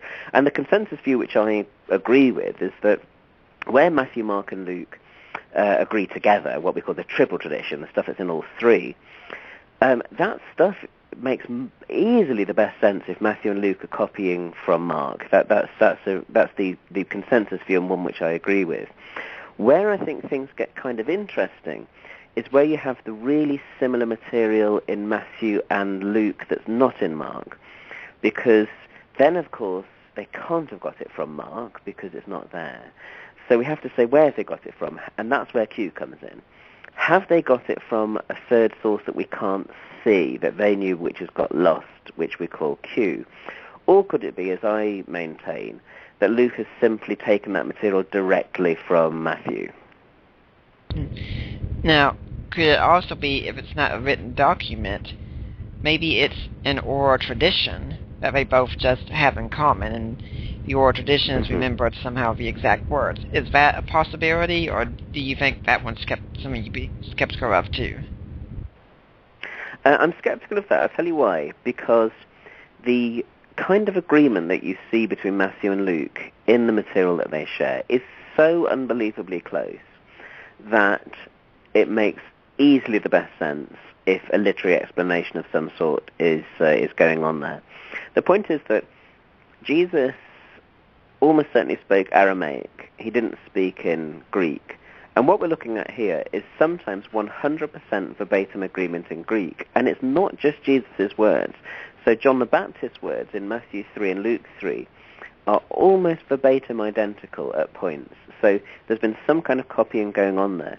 And that will even include strange Greek literary expressions, you know, that are taken over from one source in the other.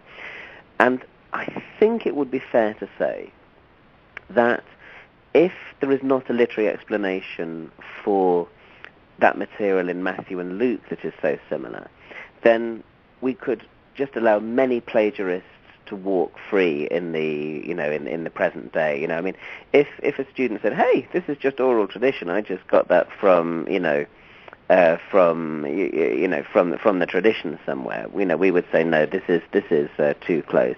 Now, I'm aware, of course, that it's a different culture in the first century, and that the orality is much more pervasive than it is today. But what we've got to bear in mind is that each of these authors, each of the gospel writers, are themselves, by definition, literary people. These are people who are writing literary texts, and yes, they certainly have access to lots of oral tradition. I don't doubt that for a moment. I mean, Luke even talks about, you mentioned it yourself earlier on, in Luke's preface, he talks about the tradition that he's picked up. So I think that's fair, but I mean, that doesn't negate the fact that you have lots and lots of this very, very close agreement between Matthew and Luke, and also between Matthew, Mark, and Luke. Yeah, so you're saying they could have used the same oral tradition, but if it was just that, then we wouldn't find them using the exact same words. Is that it?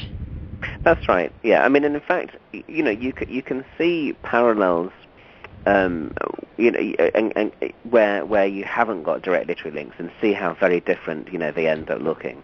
I mean, we're talking about strings of verbatim agreement that go on for many, many words sometimes.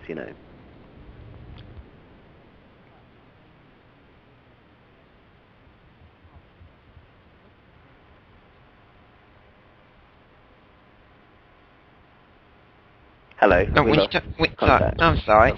So I didn't realize I had a hip thing here. When you talk about the strange Greek literary expressions that have been copied, what do you have in mind with that? Well, it's that sometimes you'll even get you'll get sort of odd words or words that are unique to the particular Gospels, cropping up in parallel with one another.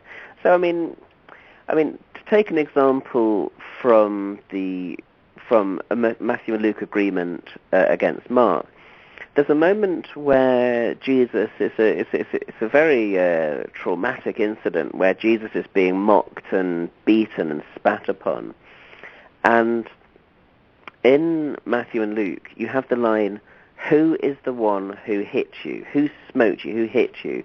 And the word that's used there for hitting, in Greek, paio, only occurs there in Matthew and only occurs there in Luke. And that's what's rather striking, is that it's not just that you have verbatim agreement that goes across entire sentences, but quite often you'll have rare words just in the middle of a particular saying, rare words to that particular gospel. And you will also get it in sort of like narrative introductions to material as well, where the narrator is saying something. So, for example, Matthew regularly ends his big discourses by saying, when Jesus had finished saying these things in the hearing of the crowds, and that happens at the end of the Sermon on the Mount, he speaks that way. And Luke, in parallel, has very much the same type of expression at the beginning of Luke chapter 7, where he talks about when Jesus had finished all these sayings in the hearing of the people. So it's little parallels like that aren't just Jesus' words, but are also in the way that the narrator is constructing the narrative. I couldn't help but think when you were speaking that you were pretty much telling us that you have a striking example of what you're talking about when the Gospels talk about the striking of Jesus. Oh, right, yes, I suppose I hadn't realised that I'd inadvertently used the word metaphorically and literally at the same time, yeah. Well, it makes it very easy to remember. And then there are the cases, though, that Matthew and Luke have a story in common, but there's probably some differences in wording and such. I'm thinking of two right off: the sermon, which for Luke is usually the Sermon on the Plain, and for Jesus is for Matthew is the Sermon on the Mount, and then the healing of the centurion's servant, both of which show up in Matthew and Luke, but are pretty different in each one. Right. So, yes, what does absolutely. your theory say about those? That those would be examples, for instance, of what we get from oral tradition, that these people, that Matthew and Luke each get a story, they just each tell it in their own way.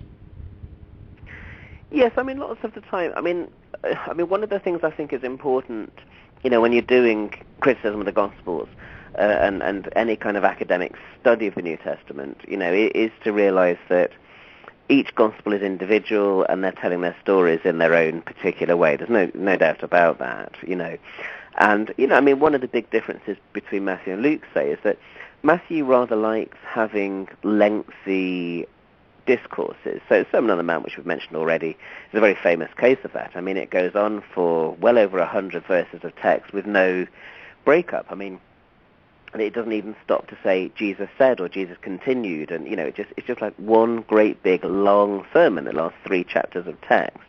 And Luke's not quite like that. Luke likes to break up any of long discourses with a little bit of narrative, with a little miracle story, even with a little line or so, just to introduce a disciple or someone coming up and saying something. So each gospel writer has their own very particular way of doing things, definitely. Well, I've got a little something I can add to that later on, I think, but we're going to take a quick break, our final break. We'll be back. We're going to be wrapping things up with Dr. Mark Goodacre, Professor of New Testament and Christian Origins at Duke University in North Carolina. I am Nick Peters. This is the Deeper Waters Podcast. We'll be back after this break. Oh, yeah. Hey, folks, it's Will ZPI, and you guys got to check out CYIWorldwide.com, home of The Grok Show, free MP3s, music, advice, and even prayer support. That, again, is CYIWorldwide.com. Check it out.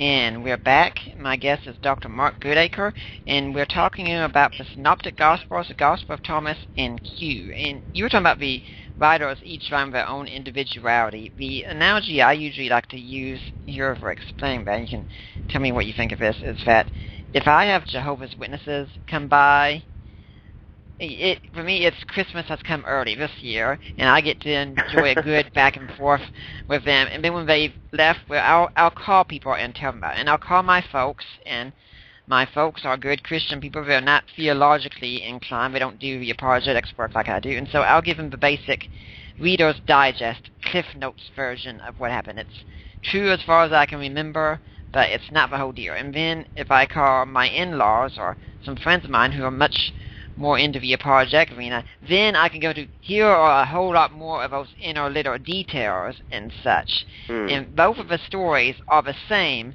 but based on the audience, I'm presenting the story a little bit differently. Yes. That's right. Yes. Yeah. Now, when you've been making this case, why is it, do you think, that so many people are skeptical about your case against Q?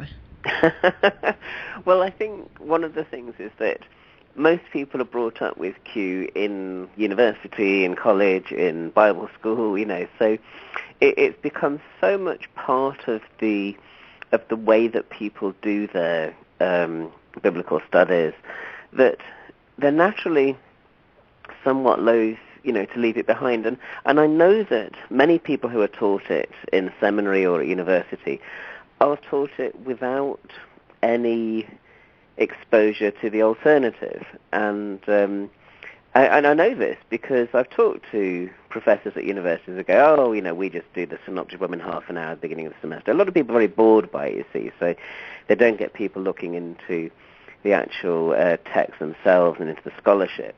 And I also know this because loads and loads of the introductory textbooks are unfair in the way that they present the case. They'll present things that are problematic, but sometimes are in error, and they're not deliberately trying to be deceitful or anything. They just haven't familiarized themselves with the case against the dominant hypothesis.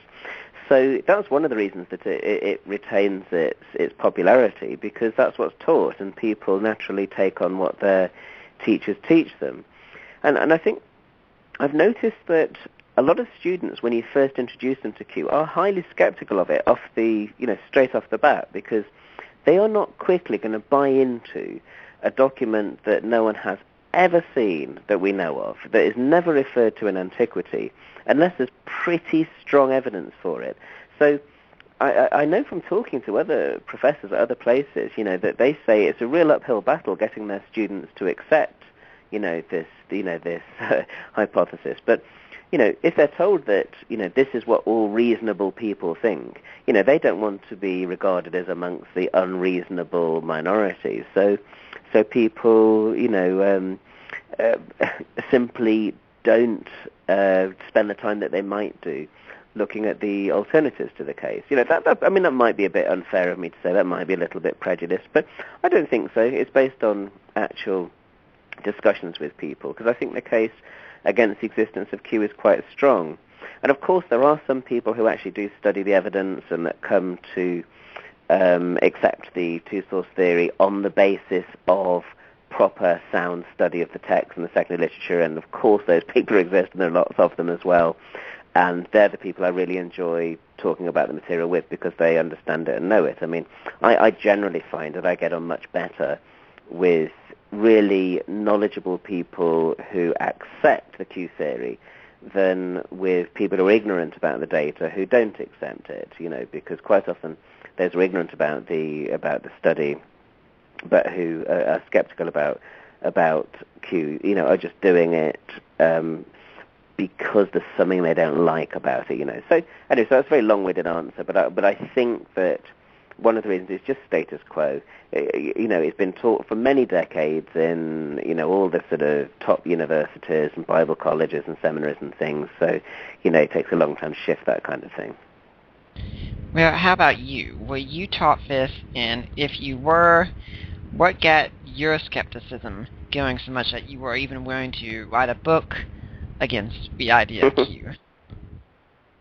I never believed it, so I suppose that does, that for me that's either a advantage as I'd see it, or I suppose a massive disadvantage as others would see it. But when I went out to Oxford in the 1980s, there were very few people that believed in Q. It was generally regarded by my teachers as being a problematic hypothesis. So, for example, E.P. Sanders, who was one of my teachers, he was the Dean Island Professor of the Exegesis of Holy Scriptures, a very sort of august name that the top bod in New Testament was given.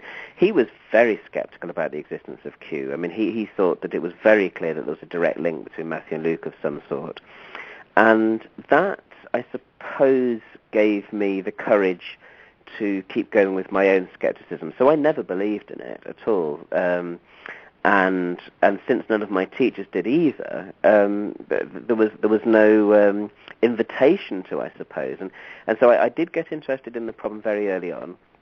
I did spend a lot of time studying it, and I quite wanted to write a book about the non-existence of Q for my doctoral thesis, but my advisor very usefully said to me that it's best to do the pot boiler for your second book or your third book, and for your first book, just do something that proves to the examiners that you can actually, do the topic, and, make your doctoral thesis a little bit more boring and workaday, and then do something more exciting for general publication afterwards. So that was the route I took. So when I wrote my book, The Case Against Q, in 2002, that was something which I'd wanted to do for many years, and finally got the chance to do.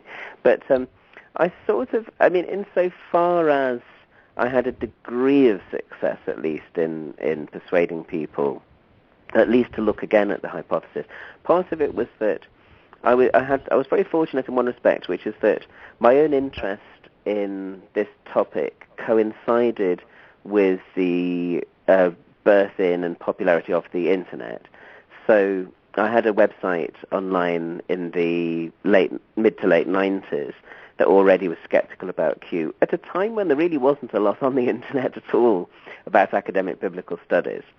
And I think in a funny way that has actually helped get a bit more profile, especially back in those days. It gained a bit more profile for the anti-Q case than would have been possible in earlier years. Yeah, as one with my master's thesis and doctorate ahead of me, I'm back here and thinking, be boring. Should I take notes on this point or not? Right. Remember that I've been told that your doctoral dissertation will probably be pretty boring and no one will ever read it. Absolutely, yeah. And in fact, I remember the very first draft chapter that I gave to my advisor. He said it was too lively. And so, and I said to him, well, I didn't want it to be too boring. And he said, doctoral theses are boring, Mark, and so the next one, I deliberately went out of my way. I thought, right, I'll show him how boring I can be. And I wrote the most boring thing imaginable. And I gave it to him, and he said, yes, that's perfect. So, yeah. It's one of those disappointing things in the life of the graduate student, I think.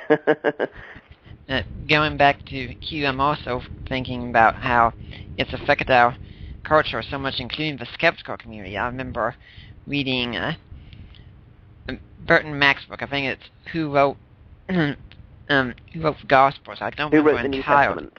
Who wrote the New Testament? Yeah, yes. who wrote the New Testament? And he has all these Q communities lined up, and so I'm thinking, okay, so we've got hypothetical communities that are based on a hypothetical document.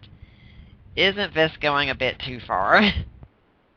And I think with Burton Mack's work as well, there's a real anomaly there, which is he thinks that Luke's Gospel is written in about 120, and he thinks that Matthew's Gospel was written in 80. So Matthew's Gospel is written 40 years earlier than Luke's Gospel, and yet is completely unknown to Luke. This is ludicrous. We can see people like Ignatius appear to know Matthew's Gospel in the early 2nd century. It seems utterly bonkers that Luke doesn't know Matthew's Gospel when it's a document that looks very similar to it, with birth narratives, with resurrection appearances, and with a sermon at the beginning, So Yeah, I don't know. I used Burton Mack as one of those people I bounced off quite a bit in my research, because I generally found that I disagreed with almost everything he said. Yes, and when we talk about all these communities out there that existed, and we definitely don't have any record of these communities at all as well. Mm-hmm. There's no indication that there were any groups that just followed Jesus originally just because, hey, we just really like the teaching and who cares about all this narrative stuff. Well, I suppose what people like Mack would have said, and what people like Kirster and Robinson would say before him, is that if you look at the early chapters of 1 Corinthians, that Paul is there talking about groups of people that esteem wisdom or Sophia, and so they try and make the case that those sorts of Christians might have been the kind of people that were behind Q and an early Thomas, but there are so many other ways that one can read, that stuff. It's a tough one, because I suppose insofar as I'd want to, try and be fair and open, one of the things that I would say is that I think we always have to remember when we're doing ancient history that so many of the pieces are missing. So much of the stuff we just don't know. There are texts that have disappeared, there are communities that have disappeared, and there are certainly lots of oral traditions that have disappeared by their nature because they're never written down. So, there is a lot of material that's lost to us. But I suppose for me the question is, what's the best way of responding to that situation? Is it to be creating documents, communities, trajectories and so on willy-nilly, or is it better in a slightly more sober way to say, well, what does the evidence actually point to, So, I suppose I'm one of those, I'm slightly more of a spoil sport type scholar. A lot of the time I want to say, okay, that's a great idea, now show me the evidence for it. Yeah, that's always been my position also, to go for the evidence entirely. It's a question every Christian needs to be asking. Your position is definitely still in the minority. Do you see it gaining any ground right now or in the near future? Do you see any other scholars coming your way on this one? Yes,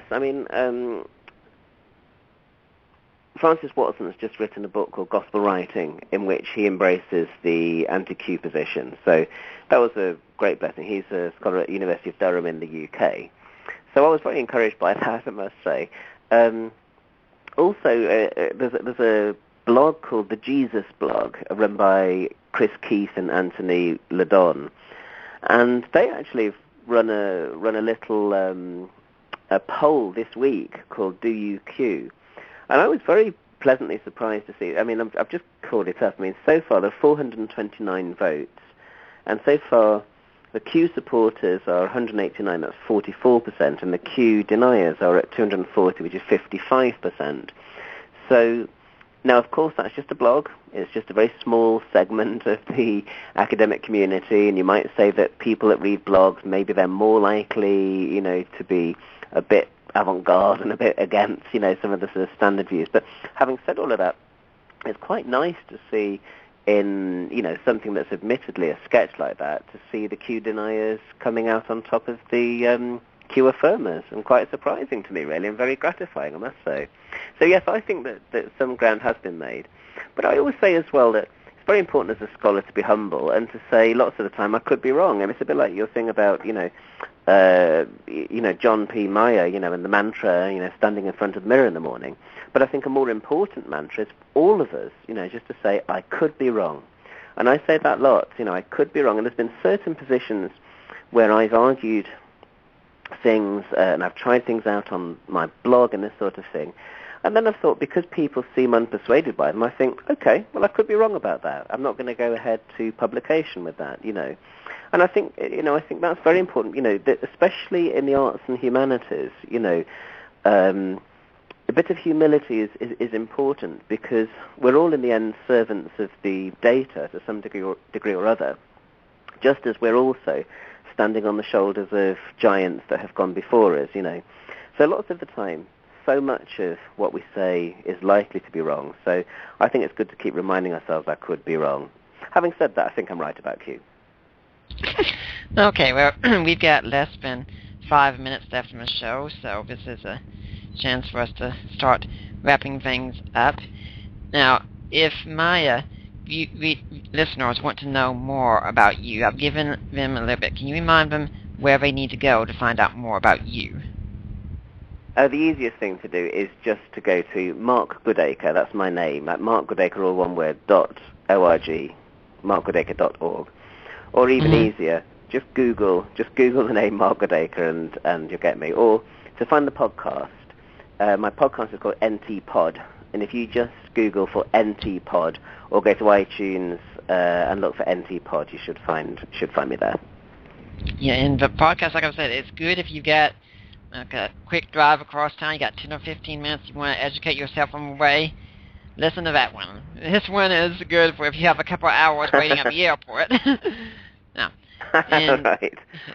Yeah, as we're getting ready to go, I suppose we could see if, in your words, if you have one more thing you'd like to say to our audience. What's the final message you would like to leave with my audience? I don't know, really. I mean, I think the most important thing with any of this is just to enjoy your study and to become passionate about it, because you know, one of the things I always say to my students is that the more passionate you are about your study, the more you'll enjoy it, the more that you'll remember the material that you're studying. You know, sometimes people talk about study as if it's something where you have to really kind of set your nose to the grindstone and, you know, you just got to sit down and pore over your notes.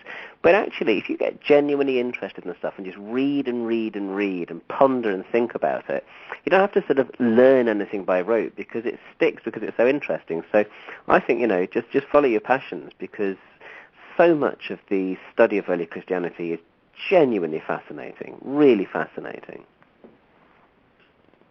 Well, Dr. Goodacre, I've certainly enjoyed having you on, and I certainly agree with you about passion. It's quite important that we realize how passionate we need to be about this, but it's been a joy having you on here talking about these issues, and I hope we'll see you back on here again sometime. It's been a great pleasure. I've really enjoyed it. Thanks for the invitation. Thank you. And we're going to be signing off here soon. I'd like to remind everyone that next week we're going to have Don Johnson on. He's got his own radio show, and he's going to be coming on this one, and we're going to be talking about his book, How to Talk to a Skeptic. Personally, I recommend doing so in whatever language they speak, but I think he gives you a little bit more than that. So for now, I'm Nick Peters, signing off for the Deeper Waters podcast, and we'll see you next week.